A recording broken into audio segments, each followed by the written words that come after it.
Hey friends, David Paulides, Canadian Missing Project. This is Huck, the executive producer of our show. She's been huffing and puffing today, even with her summer cut. It's 90 degrees outside in northwest Montana. And this is Huck TV. Thanks for being here. Huck, thanks you for being here. And we are very grateful to have you as part of our audience. Well, friends, we've got a carry-on. Yes, a carry-on to our series of missing people at Dinky Creek. This is a phenomenal series, I've got to say. It's pretty bizarre.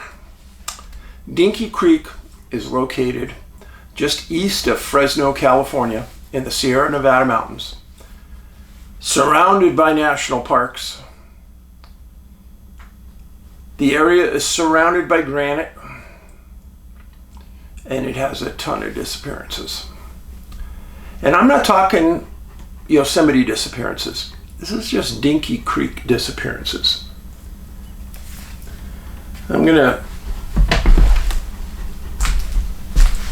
This is a map of the area, okay? This is Fresno, California, right here in the San Joaquin Valley. This is Yosemite National Park, Kings Canyon National Park, Sequoia National Park, and there's the Dinky Creek Ranger Station right there.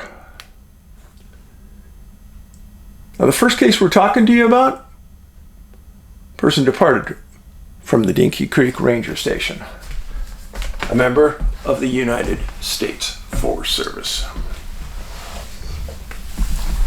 His name was Louis Margolin. I went way back, folks. This is the earliest disappearance I could find at Dinky Creek, June 9th, 1914. He was 27 years old. And his home was in New York City. His mom and dad lived there. His brother lived there. His brother owned a large manufacturing company in New York, very well off. Now Louis, don't make fun of the picture now. This is Louis.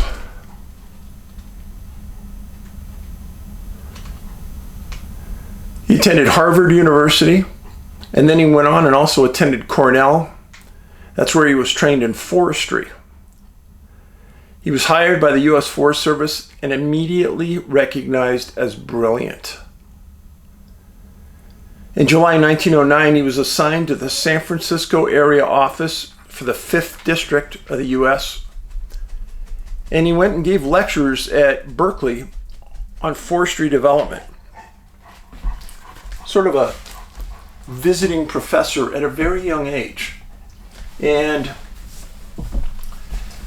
every place this guy went, he was admired and loved. You can hear Huck. Well, in July 1910, he was promoted to assistant district forester for that 5th district out of San Francisco. Prestigious position. And April 12th, 1913, he was named chief inspector for timber in the 5th district. As high as you could go for the U.S. Forest Service as a timber inspector. And it was a super, super important job. Now, he traveled throughout the state, and he actually went to Hawaii, and he did a review of their eucalyptus in Hawaii. People loved him there. Came back, spent a lot of time in California, went through all areas of the state, traveled excessively. He was single. And every time I read an article about where he went or what he did, it came back and he said, they would say, oh, he was a super nice person, he made a lot of friends here. You don't read that about government people too often. June 1st, 2014, I'm sorry, June 1st, 1914. All of these are 1914 dates, by the way. He's cruising timber in Butte County, and he invited 10 East Coast students to come out with him and another ranger and work that area around Butte. So he was open to teaching students, mentoring them. Hard to find. June 15th, 1914, he left for a trip to the Sierras. And he was going to evaluate timber for a logging crew southeast of Dinky Creek. So as he got ready for that trip, he took one more trip with Ranger E.E. Jones to Amador County, and he was going to evaluate timber on a last-minute deal. And as they got there, all of a sudden the weather changed, and instead of going into the far reaches of Amador County, they had to cut their trip short, which was really unusual. So he comes back to San Francisco right away, gets ready for his trip to Dinky Creek. I showed you on the map where they were going, where he was going. And this was by special request of the rangers in that region to have him come out and talk to this logging crew. Now, Lewis was considered an expert outdoorsman, super smart, brilliant. Well, he gets into that Shaver Lake, Dinky Creek area on June 16th, 1914. He speaks with the local rangers, supervisors about what they're doing, what's up. And then on June 19th, he plans to leave early that morning. And he's going to go to the Log Cabin Meadow area, meet with these people, and then he's going to turn around and come back. It was a 12-mile one-way trip, 24 miles round trip. Lewis was in phenomenal shape. That was a walk in the park to him. And he wasn't going over a lot of big mountains and things. It was decently flat land. So he makes his plans, gets up early in the morning, and takes off.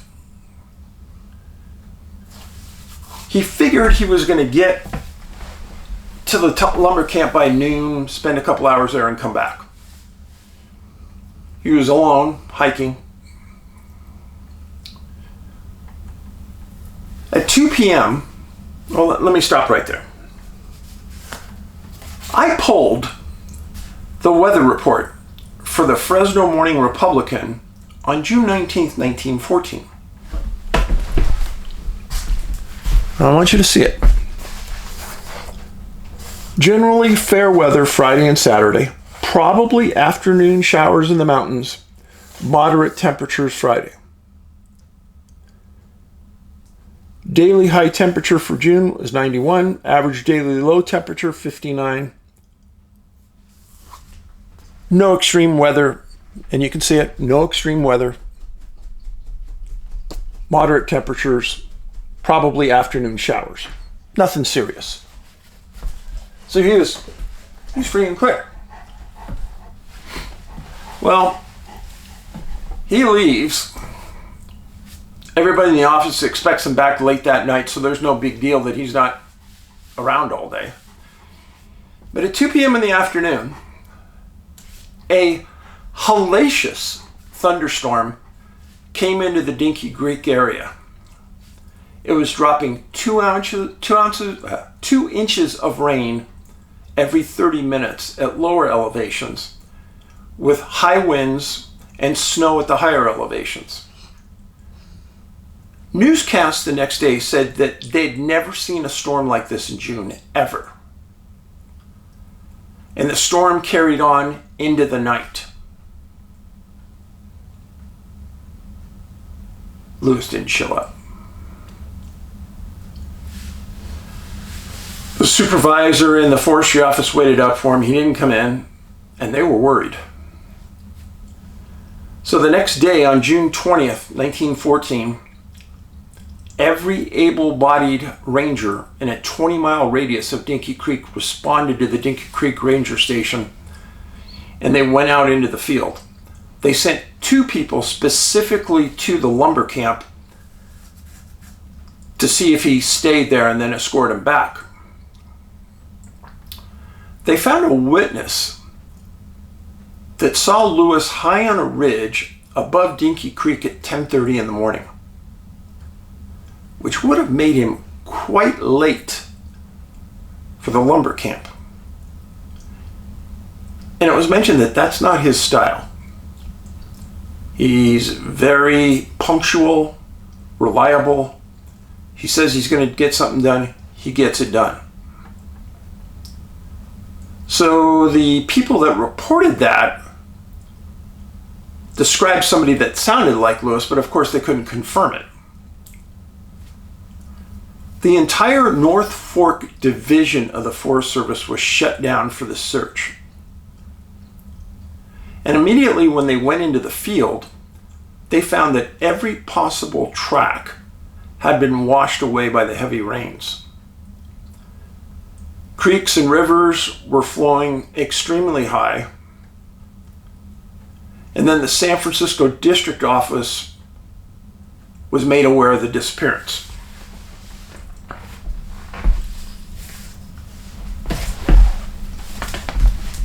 Just as a reminder, again, Dinky Creek's right here. He was going southeast 12 miles, kind of in this direction.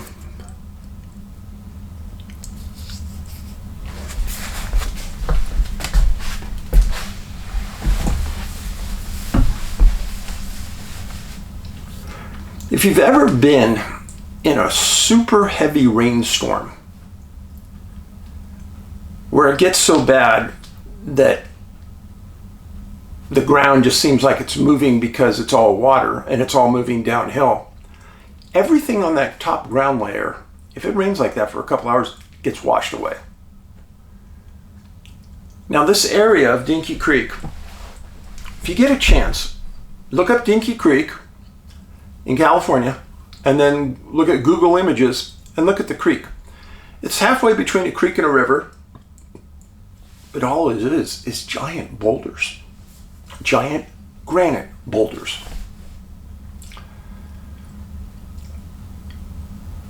Well, the San Francisco office heard about it. They were calling for more reinforcements from other offices to go to Dinky Creek because Lewis was their star.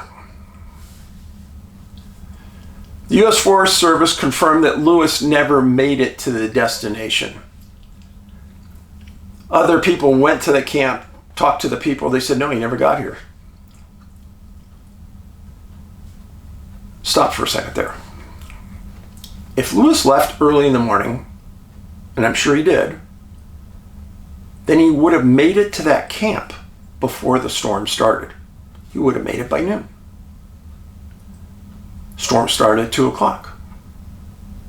So something happened before the storm. This is the key part of the story.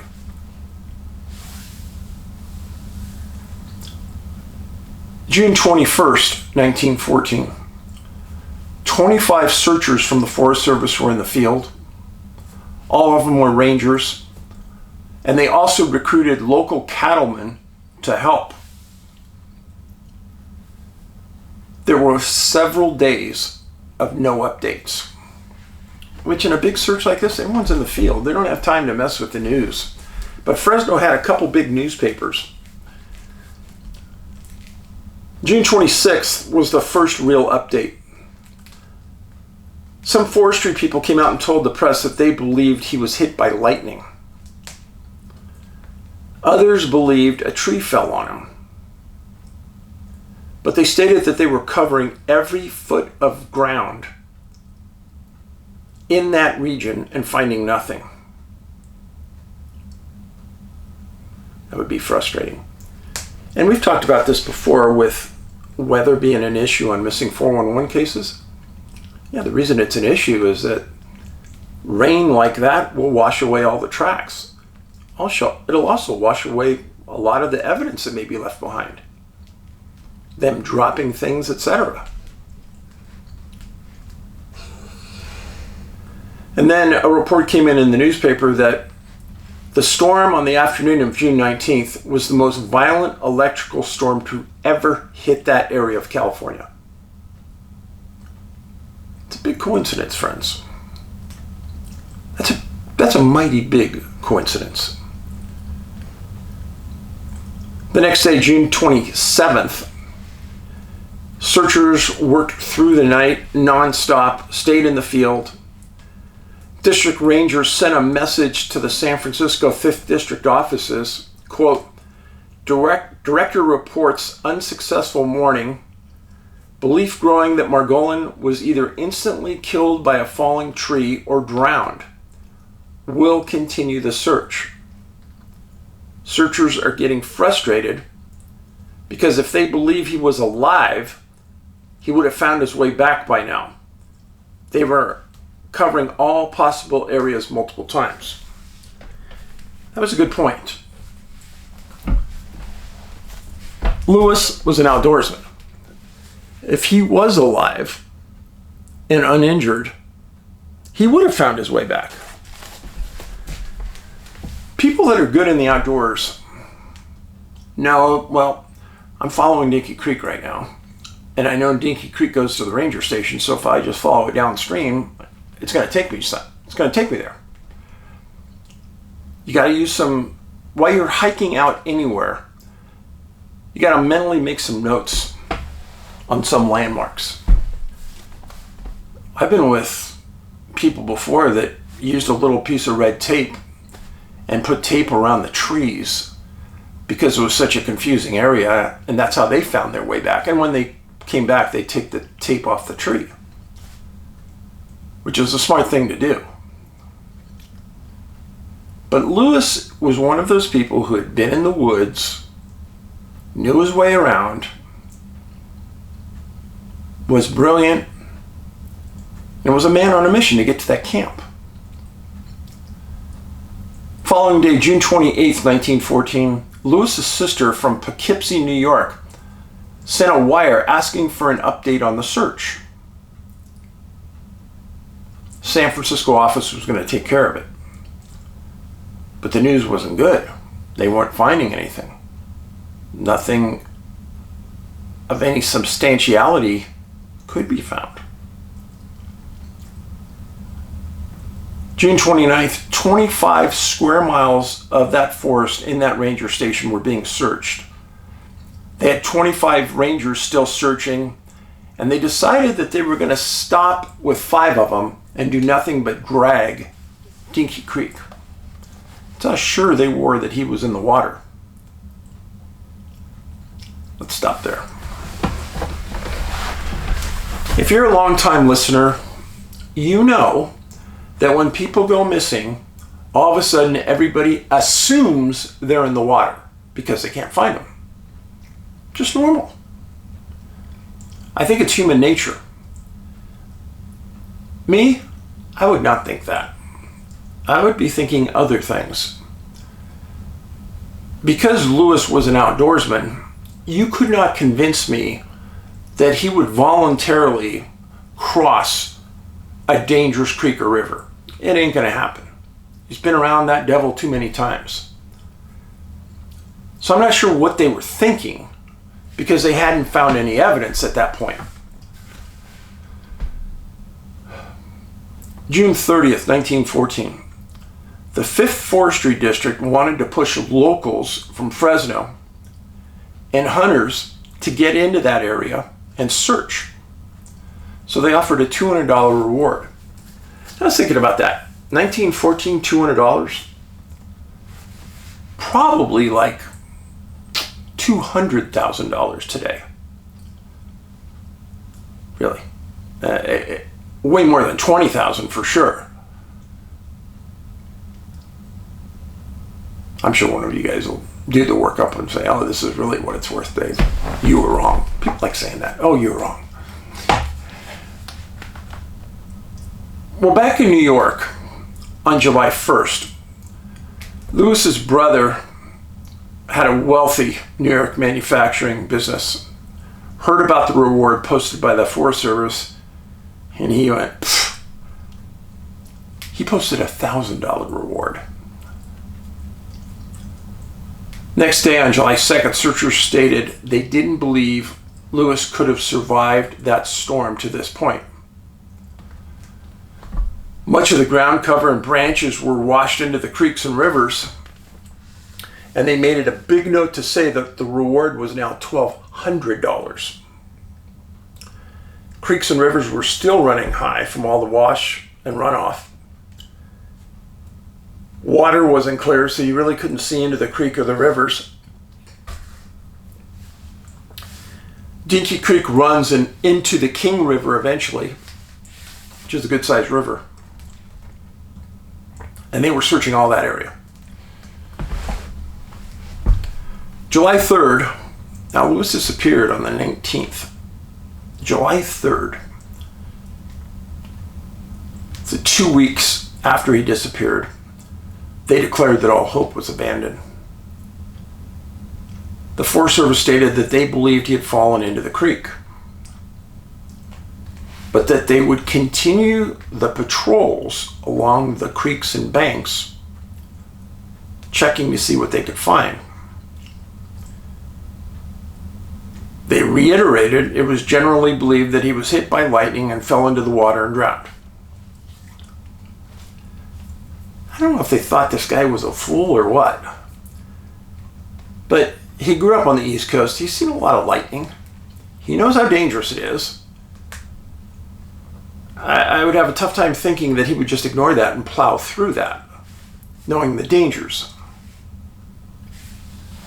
Again, because you don't know who in the Forest Service is making these statements, it's hard to judge. 3 days later, July 6th, a lone volunteer searcher found what was called, they called it a weather-beaten timetable for Southern Pacific Railroad that had Lewis's name on it. And the report said it was found between Dinky Creek and the North Fork of the King River. So it was on land. Now that was a sensational find, which meant, to me, that Lewis had already crossed over Dinky Creek and was headed back towards the camp because he was already between the two bodies of water. I'm trying to think through this logically because the whole story doesn't make any sense, as you're going to see. So they poured tons of researchers into that, tons of rangers into that area searching for Lewis for the next 3 days. Well, they still kept up their patrols along the bank of Dinky Creek. July 10th, word reached Fresno that a hat that Lewis wore was found on the banks adjacent to Dinky Creek. It didn't say it was at the water line. They said it was on the bank. So they said now that they believed he fell in, lost his hat, and drowned. All the emphasis on the search went back to Dinky Creek shoreline. They said as the water level continued to go down, which it was slowly going down, a body would rise and they would find Lewis. And they leveraged everything on this. So, with these recent findings, the search kind of had some life again. So 5 days after they find the hat, there's a large pool of calm water in Dinky Creek that's backed up by a big berm of broken up lumber. A searcher finds a shirt. They pull it out, and inside the shirt is a journal with the dates starting at June 16th. June 16th going backwards, all filled out. Also in a shirt pocket, they found a knife, and they found insurance papers in Lewis's name. This was found below Ross Crossing. Now this is interesting. The first two buttons of the shirt were intact. All the buttons from number 3 going down were torn off. The Rangers said that they believed Lewis tore the papers out of his journal after the 16th in order to start a fire. Okay, let's stop right there. If true, that meant that he would have been alive the night of the 19th, after the storm. That's what they said. So the U.S. Force team that was at this big pool of water, they were dragging it for the body. They drug it for an entire day, like 5 people. They never found anything. So what they decided to do was they were going to dynamite every log jam in Dinky Creek and then monitor the water to see if Lewis was there. Decent plan. It's been done hundreds of times in the past. Many times, what searchers will do is they'll take pieces of cyclone fence, put it down below, and as the water goes through the cyclone fence, it'll stop a body if it's coming. I've seen that done a bunch, and that does work. As long as the fence is secure when the water starts flowing hard after you blow up the logjam. So the Forest Service gets the permission to get the dynamite. They clear the area and they start blowing up logjams. And they are positive they're going to find Lewis. Nothing. So that was July 15th, 16th, 17th, 18th, 19th. Water levels still going down. On July 24th, 1914, the government announces all formal searches are done. And they've ceased looking for Lewis. August 1st, the U.S. Forest Service decides to build a memorial to Lewis at the spot they believed that he crossed Dinky Creek. And they put this black brass plaque on a giant boulder next to Dinky Creek. And this is the plaque. It says, "To remember Louis Margolin, his U.S. Forest Service badge, who lost his life June 20th, 1914, near this spot in the line of duty." Now what's fascinating is they said he lost his life on June 20th. I believe that was never mentioned anywhere. Anywhere. Up until that plaque. Storm came in on the 19th. Started storming at 2 o'clock. Went into the night. Why did they put the 20th? I don't know. So here is where Lewis departed, Dinky Creek. They found a shirt down here near Ross Crossing. Now here, he was going southeast to a lumber camp out in this area. Downhill would be this way.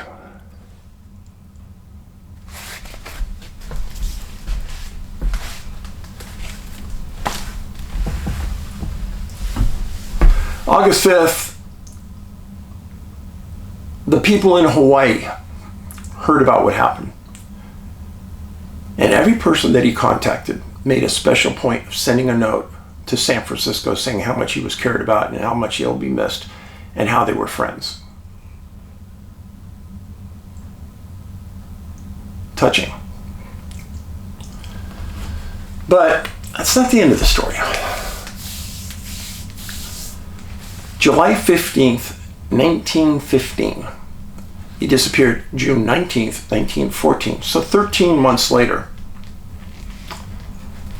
Headline: Indian finds Margolin body. Found on the bank of Dinky Creek in Dinky Creek Gorge in an almost impossible location to get to. That's a pretty big headline. So, this Native American and his family are in the Dinky Creek Gorge, and it's just a rock up and down, solid gorge, super tough to get into. Great fishing if you're willing to pay the price. This Native American and his family are down there fishing and hunting. And they come across the skeleton. And there were some shreds of clothing and things. So they leave. They go to the ranger station and they escort the rangers back down there. The rangers contact the coroner. 3 days later, on July 18th, the coroner stated that the body was not Lewis's. Was wearing different shoes than Lewis would wear. But the body belonged to a man named Mark Nye, a traveling salesman who lived in Fresno with his wife, who was going to the mountains to establish a homestead. He vanished, and we'll get more into that later.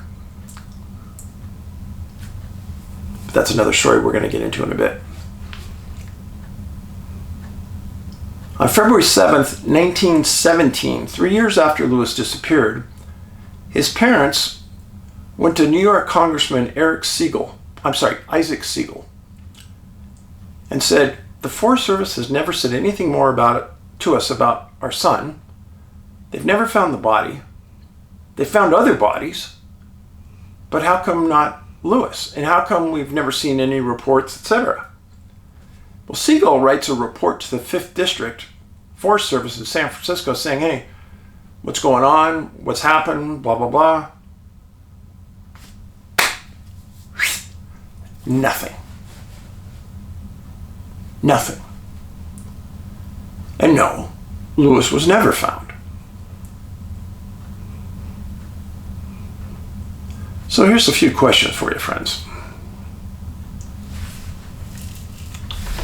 He didn't die on the 19th, per the Forest Service plaque. Why didn't he get to the camp he was going to if he was going to get there by noon? Was it really Lewis that was seen on that ridge at 10:30, or was it somebody else? In his previous trip to Amador County, just days before he arrived at Dinky Creek, another weather event came in, and he had to cancel that. The storm on June 19th was unprecedented in size. They'd never seen anything like that.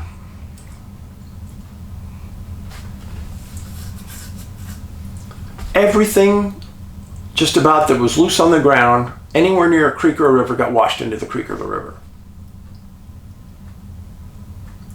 So if Lewis's body was in the creek, Dinky Creek, where is it? Why was it never found? I think those are reasonable questions. I'm sorry. And when you start to look at the timeline, He leaves early in the morning on the 19th, supposed to be there by noon. Wasn't there by noon. Never got there. But then the Forest Service says he died on the 20th. So where was he on the night of the 19th? If he didn't get to camp, why didn't he go to camp? Funky story. Now, that body that they found in Dinky Creek, it technically wasn't part of the search team that found him. Just a Native American family out fishing. The Native American's name was Frank Maxson. Mark Nye, the person that they found, was Mark. 30 years old, married, had 5 kids. They lived in Fresno. He was a traveling salesman that sold check detection equipment, originally from Wisconsin. On January 1st, 1915, he moved his family from San Francisco to Fresno because he thought he'd have more opportunity for work.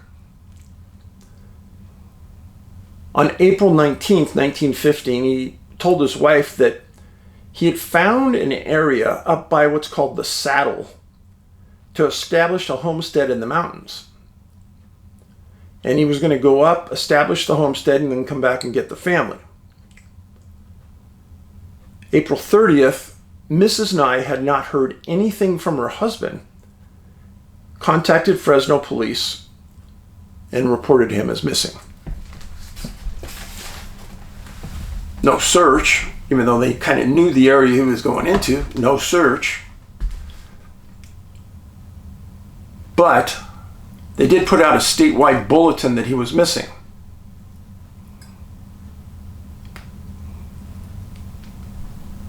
Now, on July 14th, Maxson was fishing and hunting with his family in the Dinky Creek Gorge when they found a skeleton and reported it to government officials. What they found in that area was they thought that this person had been there for a while, and that probably he died of starvation, and post-death he was consumed by mountain lions and wolves. And they said that there were tons of mountain lion and wolves tracks around the skeleton. They did find a few things around the body. They found a keychain. They found a knife. And they recovered these things. The rangers, 2 rangers from Dinky Creek that went in to see what it was. The remains were found 200 yards from the junction of Dinky Creek and the Kings River, right before Dinky Creek flows into the King. And they said it was obvious that Mark had camped there for a long time.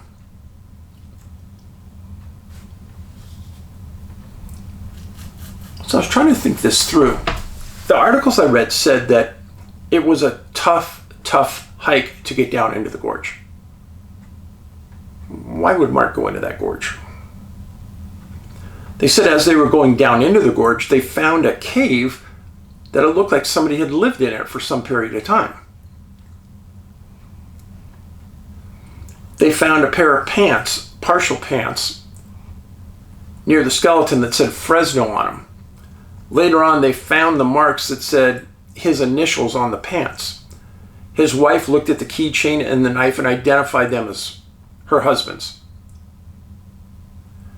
2 rangers, Ray Booth and W.H. Parkinson, were the ones that went down and searched the area, investigated the region, and made the determination that this body was not wearing Forest Service attire, nor the shoes that they found in that area were the kind that Margolin would wear. They emphatically stated that they thought the person died of starvation, and they had no idea how he got into that gorge.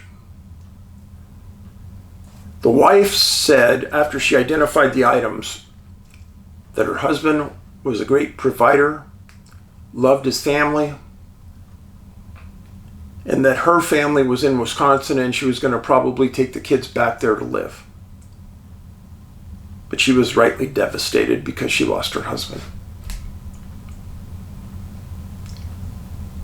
Now, the weird thing about all this is that the search for Lewis was essentially over.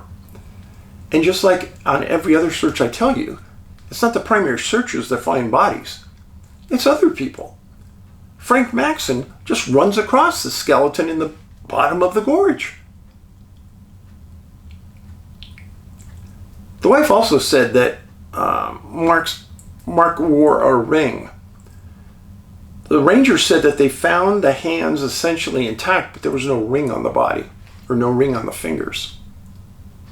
He also had what she thought was maybe $40 in cash, but they found no cash in the area. But there were just shreds of clothing left, not anything of any magnitude.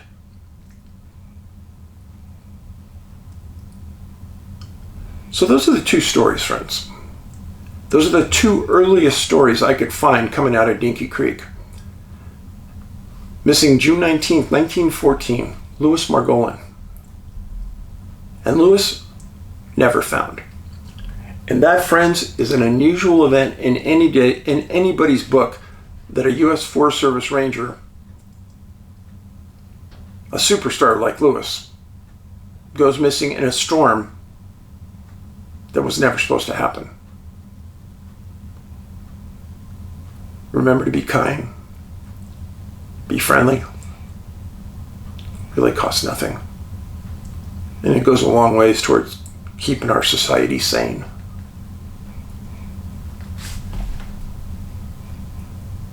And more cases from Dinky Creek to come. Paulides out.